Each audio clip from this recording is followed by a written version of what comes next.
Most people think a story about a soldier is going to be loud. Gunfire, medals, a flag folded into a triangle. This one isn't. The loudest thing in it is snow, and snow doesn't make a sound at all until there's enough of it to bury what you love. I'm an old man who spent 40 years being right about things.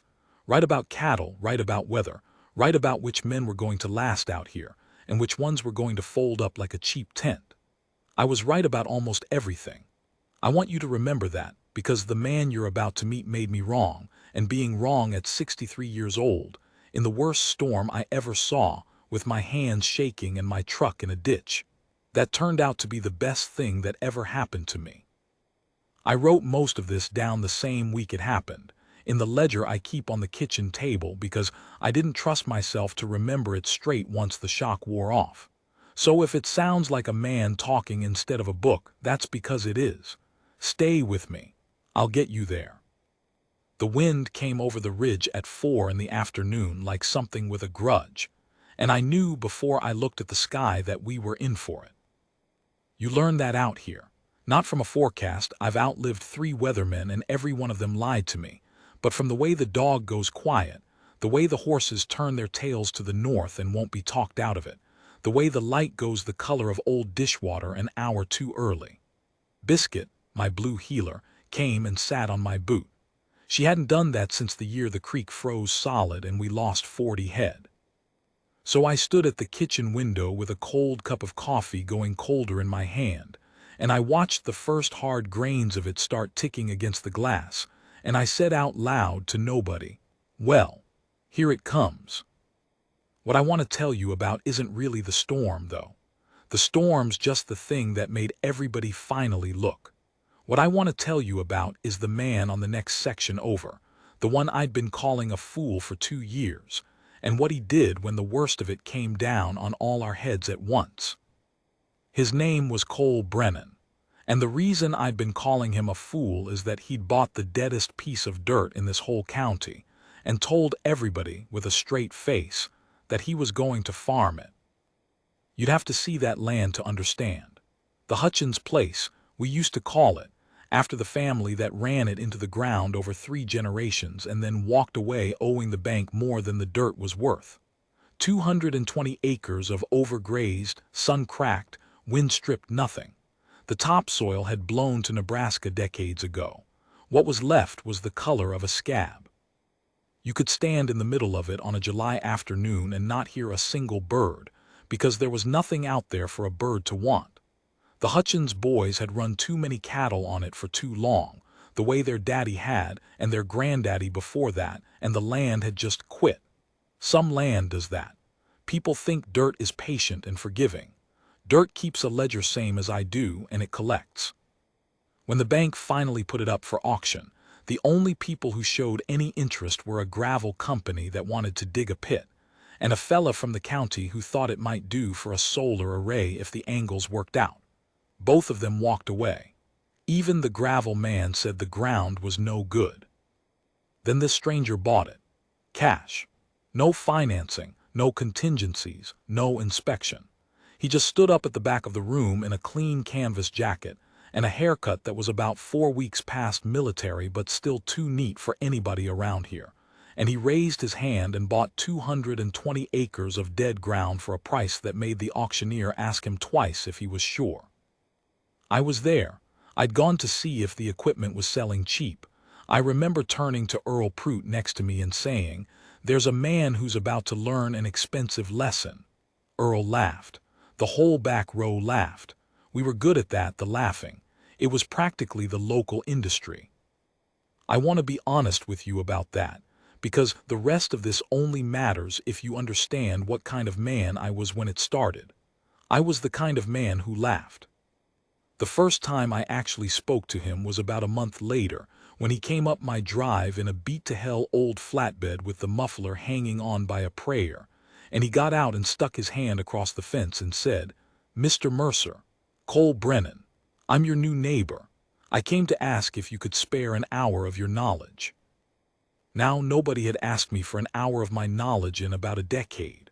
My own son hadn't asked me for the time of day in longer than that, but that's a different ledger. So I shook the man's hand, strong grip, dry palm, a couple of fingers on the right hand that didn't bend all the way, which I noticed and didn't ask about, and I said, "Son, I'll give you the hour, but I'll tell you right now you wasted your money on that ground." He smiled. It wasn't a hurt smile or a defensive one. It was the smile of a man who has heard a thing so many times it's become a kind of background music. "Everybody keeps telling me that," he said. "I figure if everybody agrees on something, it's usually worth asking why." I should have known right then I was in trouble. Over the fence, that first afternoon, he told me what he meant to do, and every word of it sounded like a man describing how he was going to teach a corpse to dance. He wasn't going to run cattle the way we ran cattle, turn them loose on a big pasture and let them eat it down to dirt over months. He was going to fence the whole place into little paddocks, dozens of them, and move a small herd through them fast, a day or two in each one, and then not let an animal back on that patch of ground for months. He talked about letting the grass rest.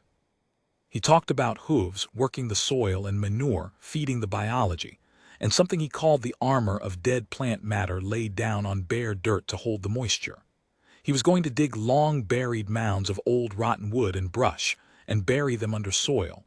Hugelkultur, he called it, some German word to act like sponges that held water through the dry months. He was going to plant trees in lines across the wind.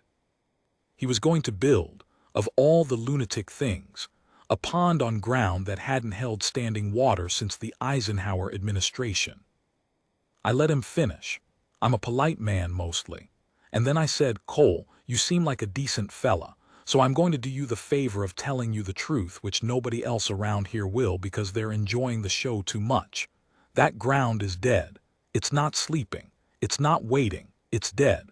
My granddad watched the Hutchins kill it and it was already half gone when he was a boy. You can't sponge cake your way out of 70 years of abuse. You're going to spend every dollar you've got and you're going to fail, and then you're going to leave, and the next man's going to laugh at you the way we laughed at the Hutchins. I'd rather you heard it from somebody who isn't grinning when he says it." He listened to all of that with his hands in his jacket pockets, looking out at his ruined acres, and when I was done he was quiet a long moment. The wind moved the dry grass. Somewhere a meadowlark, one of mine, off my good ground sang. Then he said something I didn't understand for a long time. He said, "Mr. Mercer, I've spent a lot of my life in places everybody said were impossible to come back from. I'm not real interested in dead. I'm interested in what it'd take." And he thanked me for the hour, and he got in his rattletrap truck, and he drove back down to his dead ground and got to work. Here's the thing about that first year. He nearly proved me right. I watched it. I couldn't help it. My kitchen window looks right down the slope toward the Hutchins place, and a man living alone gets in the habit of watching things just to have something to watch. I watched him work himself half to death. He was out there before light and after dark. He put in fence posts by hand for weeks, hundreds of them, until I figured his shoulders must have been screaming, mile after mile of thin electric wire dividing that wasteland into little squares of nothing. He brought in a small herd, not the big cow-calf operation everybody runs, just 30-some head of mixed cattle and a flock of sheep, and a mob of chickens in a coop on wheels. The strangest agricultural circus you ever saw, and he started shoving them around the place a paddock at a time, moving the fence every single day. The neighbors had a name for him by then, the toy farmer, because everything he had was small and the place was so big and barren around it that the whole operation looked like a kid's setup dropped in the middle of the Sahara. And the land fought him. That first summer was dry, and his cover crop seed mostly cooked in the ground. His pond, when he finally got the little excavator in and dug it, held water for about 3 days and then drank it all down into the cracked clay, and sat there empty and embarrassing, a brown hole in a brown field, for the rest of the season. I watched him stand on the edge of that empty pond one evening with his hands on his hips for a long, long time. I figured that was the night he'd start packing. He didn't pack. Next morning he was out there with the excavator again, lining the thing with something, fixing his mistake. I'll give him that. The man did not know how to quit. I told Earl it was the most expensive way to lose I'd ever seen, and Earl said maybe so, but you had to admire the cardio. I didn't see the change happen exactly. That's the part nobody tells you about land coming back. It doesn't announce itself. You don't wake up one day to a green field where there was a brown one. It happens the way a man gets old, a little at a time, under your notice, and then all at once you look and it's just different and you can't say when. It was the second spring that I noticed. I was driving the fence line on the ridge between our places, checking for winter damage, and I stopped the truck because something was wrong with the view, and it took me a minute to understand that what was wrong was that it was green. Not all of it, patches. The paddocks he'd grazed and rested the longest had come up in a low, thick green that hadn't been there in my lifetime. There was clover in it. There was a kind of grass I half recognized from old-timer stories, the native stuff that's supposed to grow chest-high if you let it, the stuff this country had before we ate it all down. And there were birds. I sat in my truck with the engine running and I counted. I'm not lying to you. 11 different birds working that field for bugs, and I thought about that meadowlark 2 years before that had been singing from my side of the fence because there was nothing on his to sing about. I didn't tell anybody. I want to be honest about that too. I'd spent 2 years being the man who said it couldn't be done, and a man who's been that loud about a thing doesn't much enjoy being wrong out loud. So I kept it in my ledger. I wrote Brennan's East Paddocks Green, birds back, don't understand it, and I underlined don't understand it twice and I drove home. He had help by then. That was another thing I'd misjudged. I'd had him pegged as a loner, that clean haircut, that habit of stillness, the way he could stand and look at a piece of ground for 10 minutes without fidgeting, which made me nervous because I'm a fidgeter, always have a toothpick going, always have to be chewing on something. But over that second year, men started showing up at his place. Quiet men, mostly. Young, some of them, and some not young at all. They came in trucks with plates from 3 states away, and they stayed a week, a month, a season. I figured them for hired hands until I got close enough one day, at the feed store, to hear how they talked to each other and how they talked to him. They were soldiers, or had been. I can't always tell the branches apart, but I can tell a man who's carried a weapon for a living. There's a particular way they hold the quiet. And the way they treated Brennan wasn't the way you treat a boss. It was the way you treat the man who carried you. I learned the rest of it slow, in pieces, the way you learn anything true about a private man. That he'd done 4 tours. That the 2 fingers that didn't bend were the small part of what a roadside bomb had taken from him, and that the larger part of what it took was 3 men who'd been standing closer to it than he was. That he'd come home and not been able to be in a room with a closed door, or a 4th of July, or his own wife, who'd waited through all 4 tours and then watched the man who came back from the last one be a stranger wearing her husband's face, until she couldn't anymore and left. And I think that one took more out of him than the bomb did. And that's somewhere in the middle of the worst of it. Some doctor or some book or some 3 a.m. of his own had given him the idea that maybe a man who couldn't fix himself could fix a piece of ground, and that maybe the fixing would run both directions. That's why the dead land. He didn't buy it in spite of it being hopeless. He bought it because it was hopeless. He needed something as far gone as he felt, so that bringing it back would mean something, so that it would be proof. The men who came to stay were men like him. He'd found them, or they'd found him, through some network of the broken, and the work he was doing on the land he was doing on them too, the same way. A little at a time, rest and movement, armor over the bare places, patience past all reason. I watched a kid show up one June who flinched when a truck backfired and couldn't look you in the eye, and I watched the same kid 4 months later laughing with his shirt off pitching hay, brown as a saddle, steady. The land wasn't the only dead thing Brennan was raising up out there. I started to understand why he'd said I'm not real interested in dead. So that's where we were. The afternoon the wind came over the ridge with a grudge. 2 years and some months into the impossible thing. The toy farmer had a real farm. The east half of the place was grassland you could lose a calf in. The pond held water and there were ducks on it. He had maybe a dozen of the broken men living and working out there in a clutch of cabins and old campers they'd fixed up, and the whole operation had a name now. He'd painted it on a board by the gate, Second Spring Farm, and the first time I drove past it, I'll admit something turned over in my chest that I didn't have a word for. He sold eggs and meat and vegetables to people in town who'd started driving out special for it. He'd been written up in some magazine. A professor from the university had come out to take soil samples and gone away shaking his head at the numbers. And still, most of the county thought he was a fool with more luck than sense, a flatlander stunt that the first real bad winter would settle. We hadn't had a real bad winter in a while. We were due.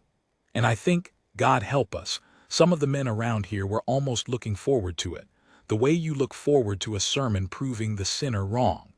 They wanted the storm to come and put the toy farmer back in his place. I wasn't one of them anymore. I want that on the record. By that last autumn I'd stopped laughing. I'd even gone down a few times and lent a hand and let him lend one back, and we'd gotten to where we'd sit on his porch of an evening and not say much, which is the highest form of friendship I know. He never made me apologize for the things I'd said that first day. He just acted like I'd been a different man then, which I suppose I had. But I'm getting ahead of myself, and I promised you I'd get you there straight. The wind came over the ridge at 4 in the afternoon. Biscuit sat on my boot. The light went the color of old dishwater.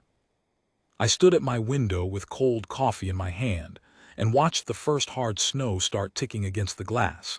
And down the slope, small and bright in the failing light, I could see Brennan's people moving fast between the cabins and the barns, battening the place down.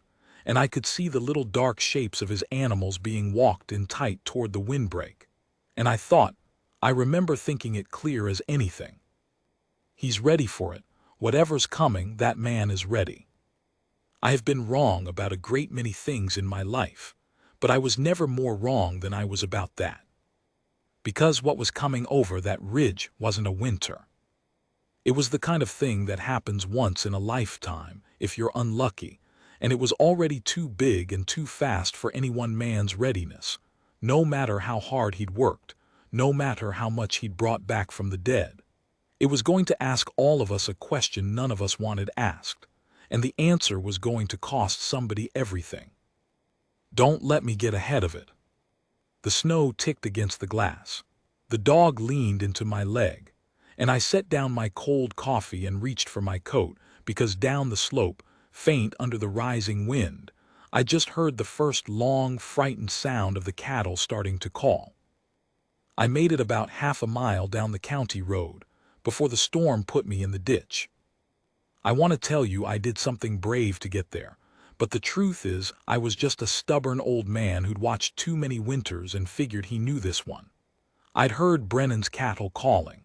I'd put on my coat, and instead of staying home like a sensible person, I'd climbed into my truck and pointed it down the slope toward Second Spring. Telling myself I was going to lend a hand, telling myself a man doesn't sit warm in his kitchen while his neighbor fights the weather. There's a kind of pride that looks exactly like decency from the inside. I've worn it my whole life. The snow wasn't falling by then. That's the wrong word for what it was doing. It was coming sideways in sheets, so thick the headlights just bounced back into my face like I was driving into a wall made of static. I had the wipers going full and they weren't doing a thing. I had my window cracked so I could see the edge of the road, and the wind reached in through that crack and laid a line of cold across my cheek like a knife held flat. Biscuit was on the floor of the passenger side, pressed down small, and she's not a dog that gets scared. I was doing maybe 10 miles an hour, and even that felt like flying blind off a cliff. And then out of the white, there was a shape that wasn't supposed to be there. I stood on the brake. The truck didn't stop so much as start a long sideways argument with the road, and at the end of the argument the road won, and I slid off the shoulder into the ditch with a crunch that snapped my teeth together and threw Biscuit against the dash. We sat there in the sudden tilted quiet with the engine still running, and the heater roaring and my heart going like a hammer. I said something I won't write down. Then I wiped the window with my sleeve and looked at the shape I'd nearly hit. It was a car, a little silver sedan, the kind nobody out here drives because they're useless in November, let alone January, and it was nose down in the ditch on the far side, already half swallowed in a drift, and it had been there long enough that the snow had started smoothing it over into just another lump in the landscape. My headlights caught the back window, and in the back window, low down, was a small pale circle that took me a second to understand was a face. A child's face, looking at me. I have been cold in my life. I've been cold on horseback in February gathering strays with my hands frozen to the reins. But I have never in my life felt the cold that went through me when I understood that I'd almost driven past that car. That if I'd been 100 yards further along, or if the kid hadn't been looking out the back, I'd have gone by in the whiteout and never known, and whoever was in that car would have spent the night in it, and the storm we were getting was not a storm you spent the night in. I got my door open against the wind, it fought me, slammed back twice, and I half climbed, half fell out into snow up past my knees, and I waded across the road to that car shouting, though the wind ate every word before it left my mouth. Inside there was a young woman in the driver's seat and 2 little ones in the back. The woman's lips were going blue and she was shaking so hard she couldn't work the door handle, and when I finally got the back door dug out and wrenched open, the cold that came off those kids hit me like an open freezer. The car had run out of gas. She'd kept it running for the heat as long as she could, the way you're supposed to, and then it had quit, and they'd been sitting in a metal box in a blizzard with no heat for I didn't know how long. Long enough. The little one, a boy maybe 4, was past shivering, which anybody who's worked outside in real cold will tell you is the bad sign, the one that means the body's given up trying to warm itself and started shutting doors. I knew the woman. That's the part I didn't see coming. Through the ice on her eyelashes and the gray of her lips I placed her Dana Prout, Earl's daughter-in-law, married to his boy Travis, who was off working a rig in North Dakota that whole winter. These were Earl Prout's grandkids in the back seat. Earl, who'd laughed with me in the back row at the auction. Earl, who not 3 weeks before had told the whole feed store that the first hard winter would teach the toy farmer something about the real world. The real world had just put Earl's grandbabies in a ditch. I'm not a man who believes the Lord arranges these things to make a point. I've buried too many good people to think there's a plan that careful or that cruel. But I'll tell you, kneeling in that snow with that blue-lipped little boy looking up at me, I had a thought I've never quite shaken, which is that the world doesn't care one bit who you laughed at. It'll hand your own to the man you mocked and let him decide. I couldn't get them up the hill in my truck. My truck was in the ditch same as theirs. I couldn't carry all 3 of them the 1.5 miles home through that. I'd have foundered before the first quarter mile, an old man in snow to his thighs with the wind taking the warmth out of me by the second. I did the only thing left. I got Dana and both kids out of the dead car and into my truck, which still had heat, and I told her to keep the engine running and the kids against her and the doors shut, and I told her I was going for help, and her eyes when I said going, Lord. She didn't want me to leave. She grabbed my sleeve with a hand that couldn't close all the way. But Second Spring was downhill from us and close, and it was the only light for miles, and I knew that if anybody alive could pull 3 half-frozen people out of a storm like this, it was the man I'd spent 2 years calling a fool. So I left my dog with them. Biscuit climbed in the back with those kids like she'd been told to and pressed herself the length of the little boy, and that's a thing I think about, that a cattle dog knew before I did where the warmth was needed, and I put my head down into the wind, and I started walking downhill toward the lights of the farm nobody believed in. That half-mile is a thing I'll carry to my grave. The wind didn't want me to make it.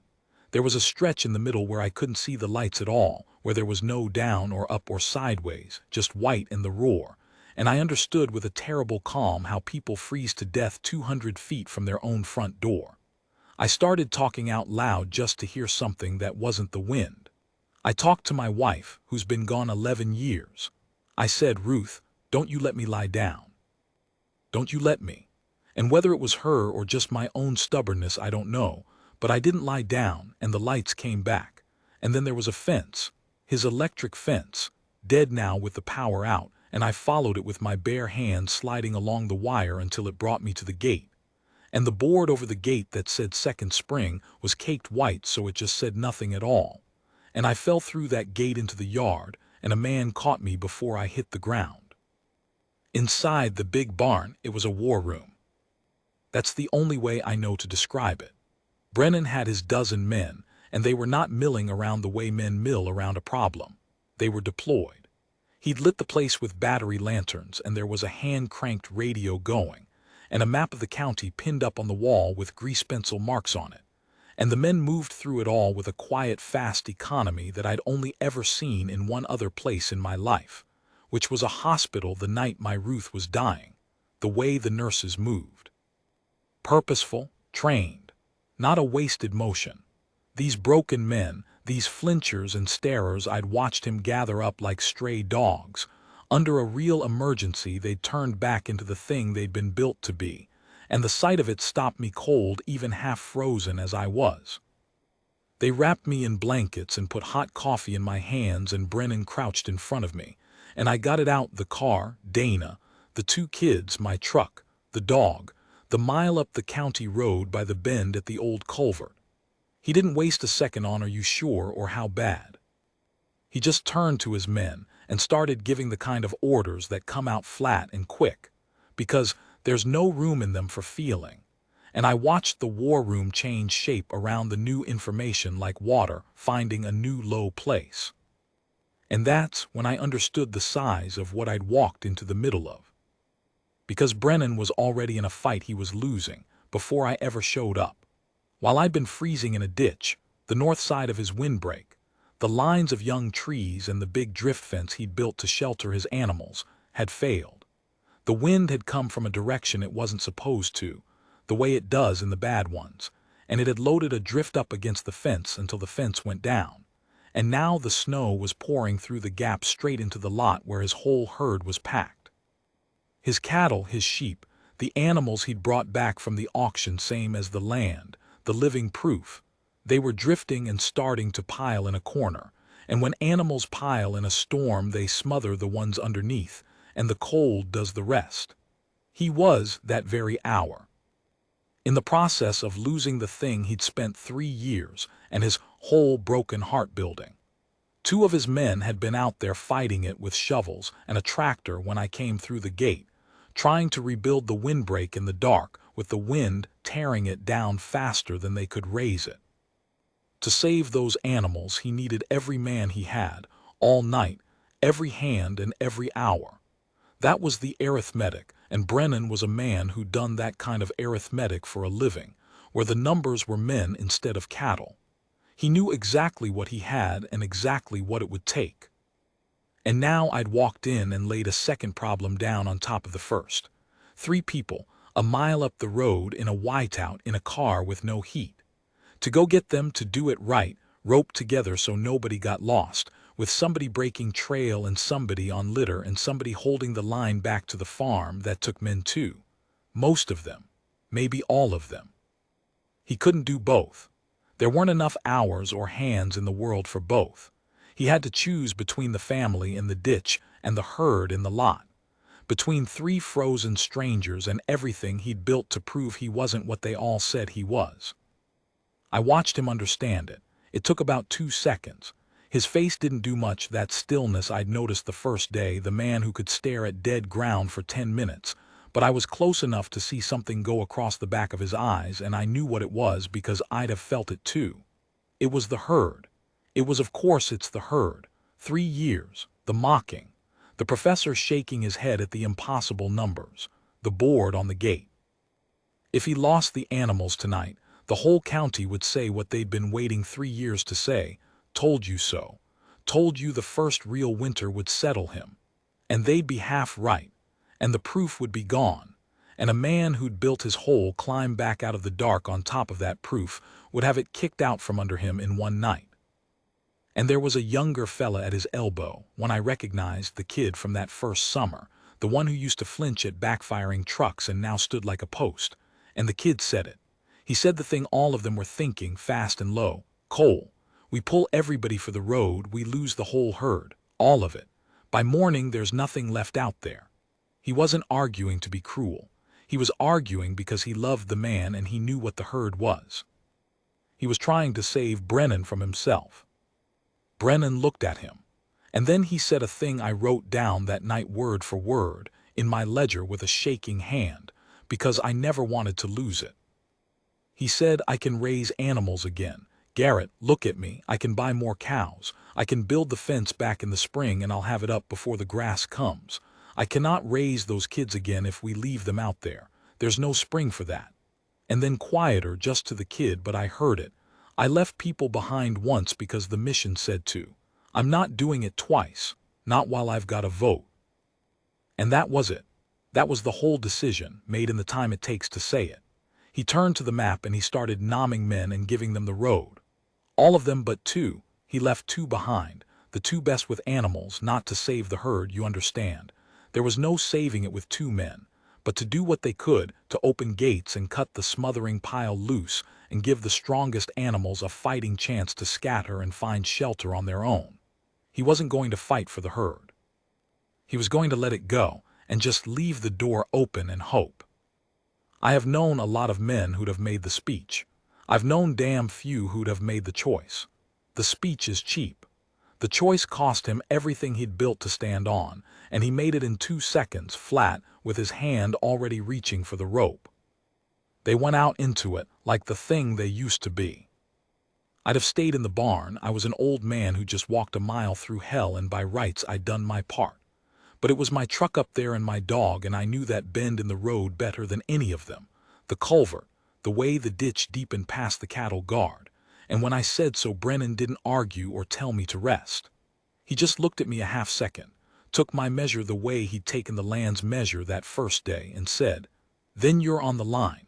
You don't let go of the rope. You don't take a step that isn't on the rope. You understand me? And he tied a loop around my waist himself, his 2 stiff fingers working the knot quicker than my 10 good ones could have. There were 8 of us roped together in a line, and a long rope run back from the lead man to a post at the farm, so we'd have a thread to follow home through the white. Garrett broke trail. He went first into the wind with a shovel and a headlamp that lit up about 3 feet of swirling nothing, and the rest of us came behind in his wallow, and I was near the back with the rope biting into my middle and the wind trying to lift me off my feet, and we went up that hill into the worst of it. I cannot tell you how long it took. Time goes strange in a whiteout. I know we stopped twice when a man went down in a drift and had to be hauled up by the rope. I know there was a stretch where Garrett up front just stopped, because he'd lost the road entirely, and we stood there 8 men strung out and shaking in a place with no landmarks while he found it again by feel, by the crown of it under the snow, the slight rise that told him this is where men decided to put a road. I know my hands stopped working somewhere in there, and I held the rope with them anyway, because they were the only hands I had. And I know that when we finally came up on the bend by the culvert, where I'd left my truck running with 3 souls and a dog inside it, it wasn't there. The drift had built that whole hour while we climbed. Where my truck had been, there was just a long, smooth swell of snow, taller than a man, the wind already grooming it, with not one straight line or sharp edge anywhere to say a machine had ever stood there at all.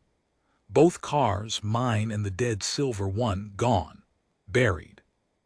The whole bend in the road erased down to a blank white nothing, and the lanterns lit it up and it gave us back nothing. And Garrett turned around in the wind with his face a mask of ice and frost and looked back down the line at Brennan. And I saw Brennan's chest go up and down once, hard, the only crack in him I ever saw, before he started shouting orders that the wind tore to pieces. And we fell on that drift with our shovels and our bare hands, 8 men and an old fool, digging for the place where I'd left them, with no way on God's earth to know if we were even digging in the right place. We were digging in the wrong place. I knew it the way you know a wrong note in a song before you can say why. We'd torn into that drift for what felt like an hour, 8 of us, and there was nothing under our shovels but more snow, and the cold was past the point where it hurts and into the place where it doesn't, which is worse, and I felt the certainty growing in the men around me. Not spoken, never spoken, but there in the rhythm of the digging going slower, the certainty that we'd lost them. That the drift had taken them while I walked for help, and we were just digging a grave we'd never find the bottom of. And then my brain, my slow old half-froze brain, snagged on something. The culvert. I'd told Brennan by the bend at the old culvert and we'd come up on the bend, but I'd left my truck a good 40 feet short of the culvert, on the uphill side, because that's where the silver car was and I'd stopped behind it. We were digging at the bend. We needed to be digging back up the slope before it. I couldn't shout loud enough against that wind to be heard, so I did the only thing my body had left in it.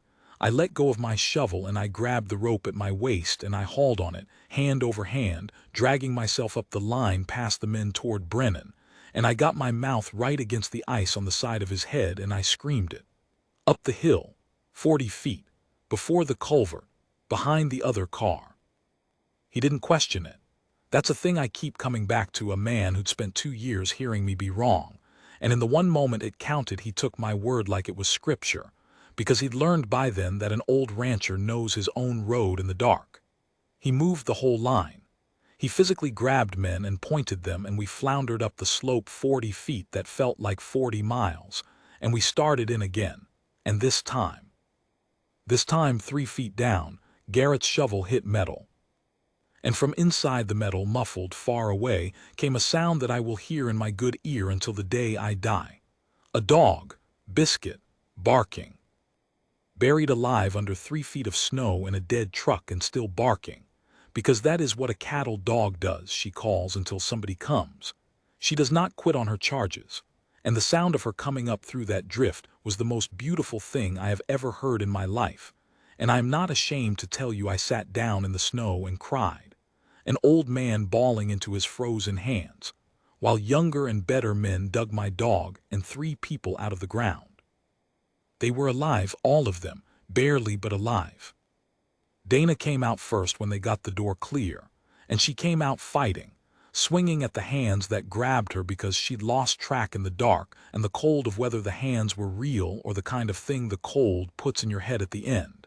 And Garrett just held her until she understood. Said her name over and over, Dana, Dana, you're okay. We got you. The little girl, the older one, maybe 6, she was crying, which the men told me later was good. Crying is good. Crying means warm enough to be scared. The boy wasn't crying. The boy wasn't doing anything. The 4-year-old who'd been past shivering when I found him was past everything now, limp as a sack in Brennan's arms, gray, and the men went very quiet around him in a way that frightened me more than any shouting could have. Brennan put his cheek against the boy's mouth and held it there a long second in all that wind, feeling for breath, and whatever he felt he didn't say. He just turned and put his own body between the boy and the storm, and started down the rope toward the farm at a pace that the rest of us could barely follow. And Biscuit, my dog, half frozen herself, got up out of the snow and ran at his heels the whole way down like she was still on the job. The walk back down is mostly gone from me. I remember the rope. I remember a man's hand on my collar when my legs quit. I remember the lights of the barn coming up out of the white and being unable to believe they were real. And I remember the inside of that barn, the blast of warmth, the men stripping wet clothes off the kids and getting them into dry blankets and against warm bodies skin to skin, the older ones holding the children against their own bare chests under the blankets, because that's the field way. You give a freezing man your own heat. You don't wait for a machine. I remember the radio crackling that the county plow couldn't get through, and the ambulance was stuck 12 miles out and would be hours, maybe morning. I remember understanding that whatever was going to happen to that little boy was going to happen right here, in a barn, in the hands of a dozen broken soldiers and an old fool, with no doctor coming. And I remember Brennan, who'd carried the boy the whole way down, sitting on the floor of his own barn with that gray child against his chest under a wool blanket, his arms around him, his stiff 2 fingers stroking the kid's hair, talking to him low and steady, the same flat, calm voice he'd given his orders in. Telling a 4-year-old who couldn't hear him to stay. "Stay with me, buddy, stay with me. You don't get to quit on me, you hear? Nobody quits on me tonight." For hours. Through the whole black middle of that night, while the storm screamed and tore at the barn and the men took turns warming the rest of us and nobody slept, that man held a stranger's child against his own heartbeat and refused, out loud, over and over, to let him go. I don't know the exact moment the boy came back. Nobody does. There wasn't a movie moment, no gasp, no eyes flying open. It was more like the way the land had come back under your notice, a little at a time, and then all at once you looked and it was just different. Sometime in the deepest part of the night the gray started leaving his face. Sometime after that he stirred. And sometime near morning, when the wind had finally started to ease and a thin gray daylight was coming up under the barn doors, the little boy turned his face into Brennan's chest and started, weakly, to cry. And the whole barn full of hard men went to pieces all at once, quietly, the way men do when they've been holding it for hours and the dam finally goes. He cried for his mama. And his mama, 10 feet away, wrapped in blankets with her daughter, lifted her head off the straw and made a sound I won't try to describe, and they brought her boy to her, and Brennan handed him over and got up off that floor and walked out of the barn into the dying storm by himself. I followed him. I don't know why. An old man's got no business in another man's private moment, but I'd been following that man for 2 years trying to understand him, and I wasn't going to stop now. He'd gone out to the lot to see what the night had cost him. The storm was breaking. By the time the sun came up clean over a world turned blinding white, the wind had laid down to nothing, and the silence after a blizzard is its own kind of loud, a ringing, holy silence, and we stood in it at the rail of the lot and looked at what was left of his herd. It wasn't all gone. That's the first thing I need you to understand, because I'd braced myself for a slaughter ground, for the whole 3 years of his work lying dead in the snow. And there were losses. There were dark mounds out there that didn't move, and a good man's heart broke a little for each one, and I won't pretend otherwise. But it wasn't the wipeout the arithmetic had promised. Because Brennan, when he'd chosen the people, hadn't just abandoned the animals. He'd opened the gates. He told his 2 men to cut the herd loose and let it scatter to give the strong ones a fighting chance to find their own shelter. And on conventional ground, on the kind of bare, eaten-down, fence-flat pasture that most of us run, the kind his land used to be, there'd have been nowhere for them to go. They'd have piled against a fence and died in a heap, the way cattle do. But this wasn't that kind of ground anymore. This was Second Spring. This was the place he'd spent 3 years rebuilding, with the tree lines planted across the wind, and the long buried mounds that broke the land into folds, and the swales and the windbreaks and the tall native grass standing chest-high and bent under the snow. And the animals had used it. They'd scattered into it, the way wild things use a wild country, and they'd found the lee sides of the tree rows and the hollows behind the mounds and the deep grass that held a pocket of stillness out of the wind. And they'd ridden the storm out in the shelter of the very thing the whole county had called a fool's errand. The land he'd brought back from the dead had, in the worst night in 50 years, turned around and sheltered the lives on it. The proof everybody was waiting to see the winter destroy had just been proven by the winter itself, in the one language nobody could argue with: survival. He stood at the rail and counted his living animals as they came drifting back out of the tree lines into the white morning, 1 and 2 at a time, frost on their backs, alive. And he didn't whoop or grin. He just stood there with his jaw working and his eyes wet and bright, and after a while he said, so quiet I almost missed it, "Huh." That was all. Huh.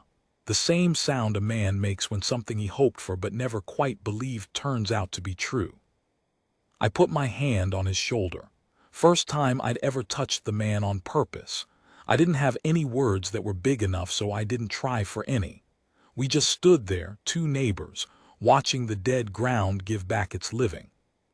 Earl Prout came the second day, when the plows finally got through. He came up the lane to Second Spring in his big diesel truck, and he got out, and he stood at the gate under the board that said the farm's name, and he was holding his hat in his hands like a man at a funeral, and he could not get a single word out of his mouth. Earl, who'd had something to say about everything for the 50 years I'd known him. His grandbabies were alive in a hospital in town, because the man he'd called a fool had let his life's work scatter into the snow to go dig them out of a ditch. And Earl Prout stood at that gate working his jaw, and nothing came. Nothing, and finally Brennan walked down and saved him from it. Just stuck out his hand, the one with the 2 fingers that didn't bend, and said, "Glad they're okay, Earl. Cold coffee inside if you want it." And that was it. That was the whole reckoning.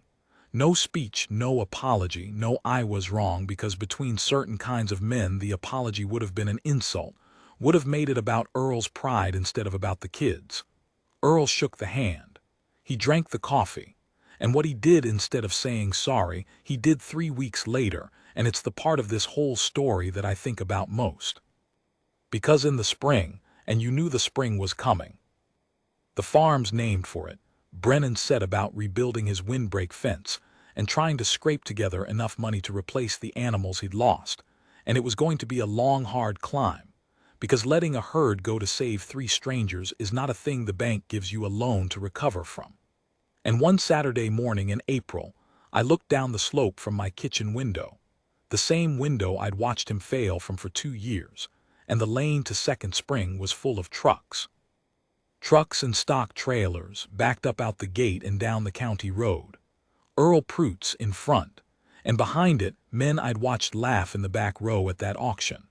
The whole feed store congregation that had spent 3 years waiting for the winter to settle the toy farmer. They came with fence posts and wire and post pounders, and they came with cattle in their trailers. A heifer here, too there. A man can spare a head or 2 when he sees the why of it. And they came with their sons and their backs and their whole long Saturday. And they put that windbreak back up in a single day. The whole north line, with the farm's broken soldiers working shoulder to shoulder with the county's hard ranchers.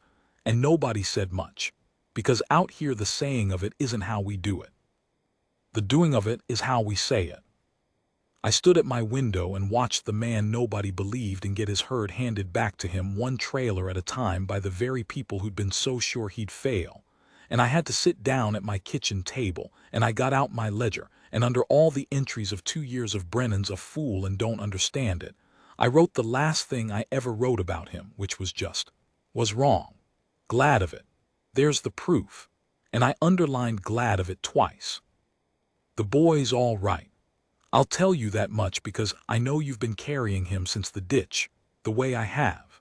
He spent some days in the hospital, and there was a bad stretch and a long worry about his hands and feet, and he doesn't much like the cold now and probably never will, and there's a quiet in him that wasn't there before that his mama watches close. But he runs and he yells, and he is 4 turning 5 and alive, and that's more than the arithmetic of that night ever promised. And I've learned to take more than the arithmetic promises and not ask too many questions of it. He's out at Second Spring most weekends now. Took a shine to the place, or to the man, or to the dog. My biscuit moved her loyalty about half over to that kid, and I let her. She earned the right to choose. He follows Brennan around the paddocks while the cattle get moved, this little shadow with 2 big boots, and Brennan lets him think he's helping. And I've watched the 2 of them from the ridge. The soldier who left people behind once and the boy he refused to leave behind. And I think, I don't say it, I'm not built to say it, but I think it, that they're each fixing something in the other that nobody could have fixed alone. The same way the land fixed the man. The same way the man fixed the land. A little at a time, rest and movement, armor over the bare places, patience past all reason. Brennan doesn't talk about the 3 men he lost overseas, the ones the bomb took, the ones he meant when he said I left people behind once. I never asked, and he never offered, and I expect he never will, to me or to anyone. But I noticed something this last fall, and I'll leave you with it, because it's the truest thing I know about how a broken man carries what he carries. He named 3 of the new heifers. The ones Earl and the others brought in trailers. The ones that replaced the herd he let go to save the kids. He doesn't name his stock as a rule a man can't, not if he means to sell them. But 3 of them have names, and he won't say where the names came from, and they're the 3 he'll never sell, and they'll die of old age in that chest-high grass on that ground that everybody said was dead. 3 names, walking around alive on a piece of the world he brought back from nothing, in the shelter of trees he planted with his own ruined hands. I think that's the only grave he could stand to make for them, one where things go on living. The snow's coming again tonight. I can feel it the old way in the dog and the horses in the dishwater light. Nothing like that other one. There'll never be another like that one in my lifetime. God willing, but enough. And down the slope the lights of second spring are on, and I can see the small dark shapes of his animals being walked in easy toward the windbreak that the whole county built back, and the man moving among them unhurried, and I'm not afraid for them the way I'd have been 3 years ago. I was right about a lot of things for 40 years. I was right about cattle and weather, and which men would last. I was wrong about the one that mattered, about dead ground and broken men, and what it takes to bring a thing back. And being wrong saved 3 lives and gave an old man a friend in the last stretch of his road. And I would not trade being wrong about Cole Brennan for being right about everything else I ever knew.